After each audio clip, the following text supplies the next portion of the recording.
That's the first historical juncture. And the second one, at the same time, as we have to handle this massive transformation of the world, we also have to handle the greatest power shift that we have ever seen in human history. And how do I characterize this power shift? Quite simply, with 2 points. We are seeing, on the one hand, the end of the era of Western domination of world history. But I hasten to add that the end of the era of Western domination of world history is not the end of the West.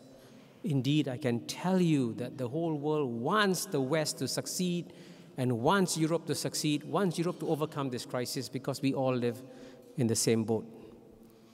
But at the same time, the capacity of the West to dominate the world in the way that it did is disappearing.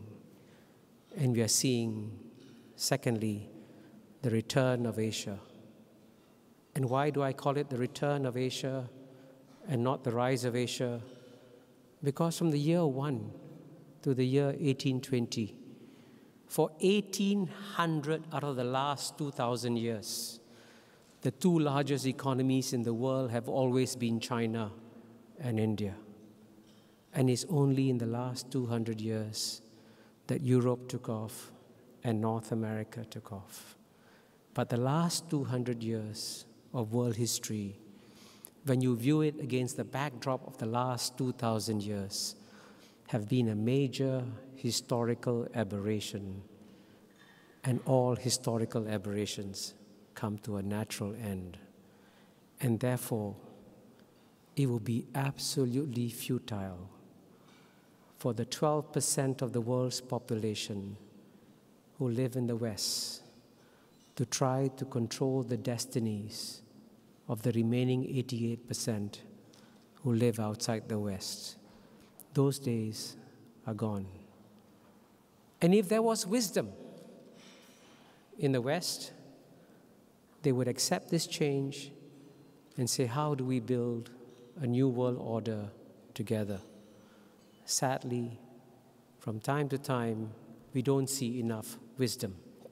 And if I may give an uncomfortable example, just this year, in 2011, you saw that when Mr. Dominic Strauss-Kahn had to step down, and I'm not discussing the reasons why he had to step down, it would have been a perfect moment to announce to the world, now is the time for a non-European to run the IMF. But guess what? That moment was lost. Another European took over the IMF. And I'm not questioning Ms. Lagarde's credentials. She's brilliant in her job. But the issue here is, how much longer can you maintain this rule that says that to become the head of the World Bank, you must be an American, to become the head of the IMF, you must be European, and 3.5 billion Asians don't qualify, even though they have the world's fastest growing economies, the world's largest pool of foreign reserves, and now the world's largest pool of economics PhDs. But no Asian is qualified to run the IMF or the World Bank. These are the sort of uncomfortable changes we have to address at this time. And then the third critical historical juncture that we are facing, which is something that is very difficult to describe because it is still very much a process that is unfolding as we speak. And how would I describe this historical juncture? I would say it's about the fact that we can no longer have strong leaders in this world. So the collapse of Mubarak, the collapse of Ben Ali, the disappearance of Gaddafi may on the one hand be just reflective what you see in the Arab world, or perhaps reflective of a larger global trend whereby as we move into a more transparent universe, where all leaders are on display 24 hours a day, the capacity of building myths around great leaders is disappearing. I mean, we all laugh at Berlusconi and what he's doing. But remember another great leader, John F. Kennedy. If he was living today, you would get the same sort of stories about him, and the myth of John F. Kennedy would disappear. And so even if you compare with 20 years ago when we had Ronald Reagan, Margaret Thatcher, Chancellor Kohl, President Mitterrand, you had strong leaders because you lived in a zeitgeist where the myth of a strong leader was still there. But today, with so much transparency, we see the weaknesses of all our leaders so clearly, and we cannot build up the myth of great leaders. So as I explained with the first historical juncture, this is the time when we need more and more, when the demand for global leadership is growing, and because of the third historical juncture, the supply is diminishing.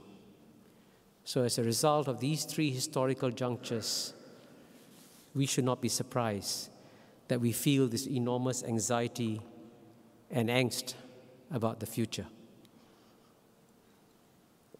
So why then do I feel so optimistic about the future? I feel optimistic because the world has now, I would say, reached agreement on what I call three new global consensus. Now, I'm not sure what the plural of consensus is, whether it's consensi or consensuses, but three global consensus. And each one of them is transforming our world profoundly at a speed we have never before seen in human history. And what are these three consensus? The consensus number one is what I call the modernization consensus. And the modernization consensus explains why billions of people all over the world, especially in Asia, are being rescued from poverty, and the march to modernity is sweeping throughout Asia. Let me just give you one statistic. Today, there are 500 million people living in the middle class of Asia. By 2020, 9 years from now, that figure is going to grow to 1.75 billion people. And by 2030, possibly 3 to 4 billion people in Asia. Imagine that. A world with 3 billion middle-class Asians sharing the same dreams and hopes and aspirations and wanting the world to remain stable and peaceful. And that world is coming. And I can tell you another piece of good news, especially for those of you who live in the West, who worry every day about what's happening to the Islamic world. You worry, will the Islamic world transform itself? And the good news I have for you is that this march to modernity that is sweeping across Asia is now poised to enter West Asia and North Africa.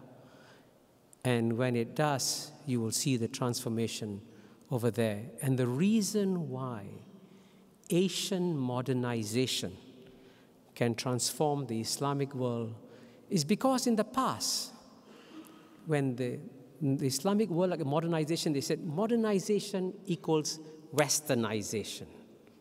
They wanted modernization, they didn't want westernization. Now they look at Asian modernization, they say, hey, I can modernize and I don't have to westernize. And that creates a whole new opportunities that's going to transform that world. So the modernization consensus is going to make the world a better place. And what's the second?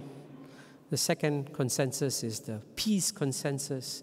And here I'm absolutely shocked that nobody mentions that if you look at the number of people dying in interstate wars, it's the lowest it's ever been. People don't die in interstate wars anymore. Why? Because governments around the world, no matter where you are, in Asia or Africa or Europe, are beginning to learn that war is futile. And this is where the biggest gift of Europe to the world has been that you have shown the world that between major countries like France, Germany, UK, you don't just have zero wars, you have zero prospect of war. And that's the shining light of Europe that is going to travel through the world to develop the consensus of peace. And the third and final consensus is what I call the global village consensus, because on the one hand, while I'm pessimistic about the ability of governments to rise above their national interests to address the global challenges that we face, on the other hand, if you look at populations around the world and you look at civil society, the awareness among the peoples in the world that we are all on the same boat or in the same global village is rising faster and faster. So we can sit at a conference like this and come from so many different parts of the world and feel comfortable talking to each other without feeling that we are crossing some impossible barriers. So the chemistry of global civil society has changed significantly and is continuing to change. And that's why I say that the next 20 years will be the best 20 years that the world has ever seen. Thank you very much.